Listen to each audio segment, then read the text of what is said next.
Good morning class. देखिए हम आपको आज बताने वाले हैं 130वां संविधान संशोधन बिल जो लोकसभा में आखिरी मानसून सत्र में माननीय गृह मंत्री अमित शाह द्वारा पेश किया गया और बोला गया कि संघ राज्य क्षेत्र 1963 बिल संशोधन विधेयक मैं पुनः स्थापित करने जा रहा हूं, जिसके लिए उसे विपक्ष में पूछा गया क्या कारण है, क्यों स्थापित किया जा रहा है।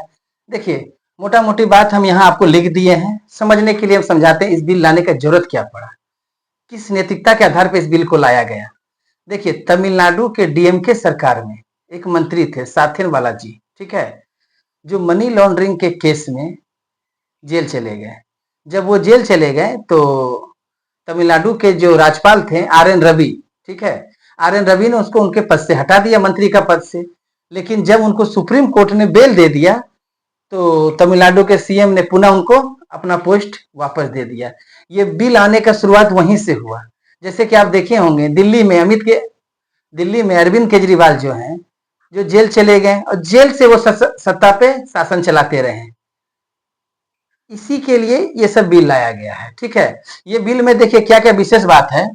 130वां संविधान संशोधन बिल, जिसके लिए विपक्ष में पूरा हंगामा हुआ, यहां तक कि मानसून सत्र के लास्ट में अमित शाह पर ना कागज गोला मोड़ मोड़ के फेंका गया। तो आपको हम मोटा मोटी से बता देते हैं होता क्या क्या है। इस बिल के अनुसार अगर ये बिल लोकसभा में पेश तो किया गया है, अगर ये संशोधन विधेयक पास हो जाएगा तो कोई भी मंत्रिमंडल हो, अगर वो कोई ऐसा काम करता है जिसके लिए उसको जेल हो जाता है, अगर वो 30 दिन तक से ज्यादा जेल में रहता है तो उसको अपना मंत्री पद से इस्तीफा देना पड़ेगा। अगर वो इस्तीफा नहीं देता है, अगर 31वां दिन हो जाता है, स्वतः ही उसका पद समाप्त हो जाएगा, ठीक है। यहां तक आप लोग को समझने में कोई दिक्कत है? यही बिल का मेन उद्देश्य था। तो अमित शाह जी ने जब बिल पेश किया तो भारत संघ राज्य क्षेत्र है, ठीक है, यहाँ यूनियन टेरिटरी भी है, राज्य भी है, संघ भी है, तो तीनों के लिए अलग अलग बिल पेश किया गया, जिसके लिए आर्टिकल 75 में भी संशोधन करने का बात किया गया। देखिए किस प्रकार का संशोधन होगा। 130वां संविधान संशोधन विधेयक 2025 पेश किया गया, ये संघ के लिए बात करता है, ठीक है। जम्मू कश्मीर राज्य पुनर्गठन संशोधन विधेयक, मतलब जम्मू कश्मीर को भी ले लिया, और संघ राज्य क्षेत्र मतलब यूनियन टेरिटरी के लिए भी ले लिया। अब देखिए परिवर्तन क्या क्या होगा। जब 130वां संविधान संशोधन जो संघ का बात करेगा तो आर्टिकल 75 का क्लोज 5A में संशोधन करेगा, जिसमें पीएम, कैबिनेट मिनिस्टर या मिनिस्टर लेवल के जितना भी लोग हो ना, अगर ये 30 दिन के अंदर जेल में रहता है ना, तब उनको जेल हो जाएगा, ठीक है। और संघ राज्य क्षेत्र का संशोधन विधेयक 2025 में क्या होगा, इसमें जो राज्य क्षेत्र जो है, इसमें मंत्री, सीएम, राज्यपाल, इसमें राज्यपाल को भी लाया गया इस दर्जा में। देखिए पहले राज्यपाल को तो नहीं बात किया गया था, लेकिन इस बिल के अनुसार ना इसको लाया गया, सीएम मंत्री को भी सजा हो सकता है, ठीक है।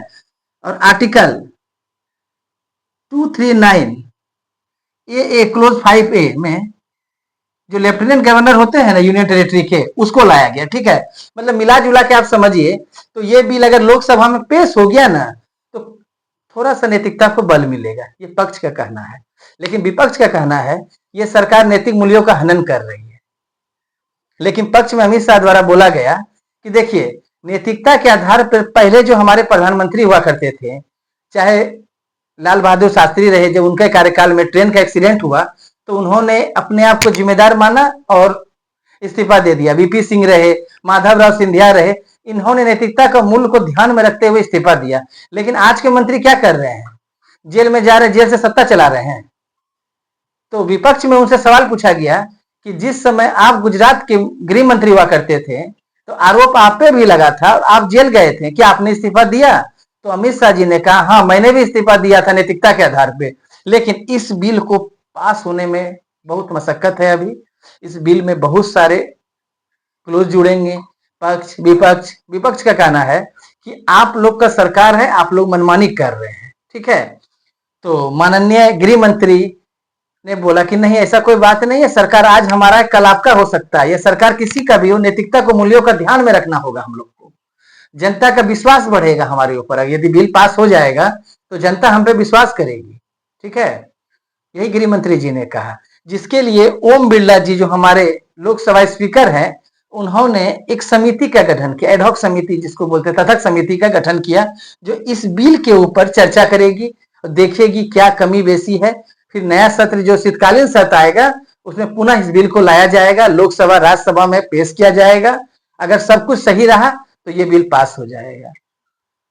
हम आपको समझाएं आर्टिकल 130 के बारे में, आपको समझ में आया कि नहीं आया, कमेंट में आप हमको बताइए। आज थोड़ा तबीयत ठीक नहीं लग रहा था, फिर भी आप लोग को हम समझाने के लिए आए। यदि आपको मेरा समझाना अच्छा लगता है तो आप मेरा चैनल को सब्सक्राइब कीजिएगा, लाइक कीजिएगा। जय हिंद। आप लोग नोट डाउन कर लीजिए।